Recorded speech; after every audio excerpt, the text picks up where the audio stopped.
दुनिया में क्या किसी ऐसे व्यक्ति को आप जानते हैं कि जो व्यक्ति केवल अपने उद्धार के लिए या अपनी उपलब्धि के लिए ईश्वर से केवल विपत्ति मांगता हो, केवल उनको अपने आप को दुख ही मानता हो कि ईश्वर मुझे केवल दुख देना, केवल विपत्ति देना? ऐसा कभी आपने सुना है या ऐसा कभी जानते हैं? तो हम आपको बताते हैं कि ऐसा भी कोई व्यक्ति रहा है कि जो इस दुनिया में अपने आप के उद्धार के लिए केवल विपत्ति ईश्वर से मांगा है। जय हिंद साथियों, मैं आपका साथी रघुवंश, संयोजक विश्व का सबसे लंबा तिरंगा तरुणी। मित्रों, श्रीमद् भगवत महापुराण के पृष्ठ संख्या 115 में श्लोक नंबर 25वें में माता कुंती जी और श्री कृष्ण भगवान के बीच के संवाद का प्रसंग है।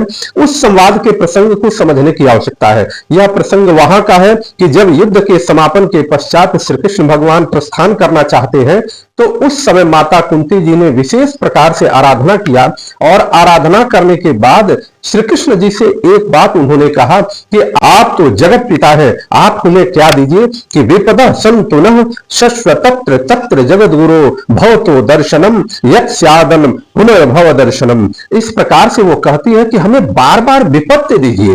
विपत्ति देने का क्या आशय है कि जब जब हमारे ऊपर विपत्ति आई तब तब आपने दर्शन दिया। हमें विपत्ति जब जब आई, लाक्षागृह की बात हो, जब जहर देने की बात हो, द्युत क्रीड़ा की बात हो, जहां भी द्रौपदी जी के मान मर्दन करने का जो प्रयास किया गया था उसकी बात हो, हर समय आपने दर्शन दिया। तो हम आपसे यह आशा करते हैं और आपसे यह अनुरोध करते हैं कि आप विपत्ति दीजिए। हमारा शास्त्र इस प्रकार का है, हमारी सभ्यता इस प्रकार की है, सनातन धर्म की श्रेष्ठता इस प्रकार की है कि सनातन धर्म में ऐसे भी लोग रहे हैं कि जो ईश्वर की साधना इस प्रकार से करते हैं कि जैसे विपत्ति में हर व्यक्ति ईश्वर को याद ही करता है और अगर आर्त भाव से ईश्वर को याद करता है तो उस व्यक्ति के सामने ईश्वर प्रकट होते हैं। तो इस प्रकार से उन्होंने दुख ही मांगा है, क्योंकि इसके निवारण के लिए और भी आगे उन्होंने कहा कि जन्म ऐश्वर्य श्रुत शिविरे धमान पुमान नैवार भिधातुम वै त्वाम किंचन गोचरम। उसके बाद वो कहती है कि ऊंचे कुल में जन्म, ऐश्वर्य, विद्या और संपत्ति के कारण जिसका घमंड बढ़ रहा है वह मनुष्य तो आपका नाम भी नहीं ले सकता, क्योंकि आप तो उन लोगों को दर्शन देते हैं जो अकिंचन है।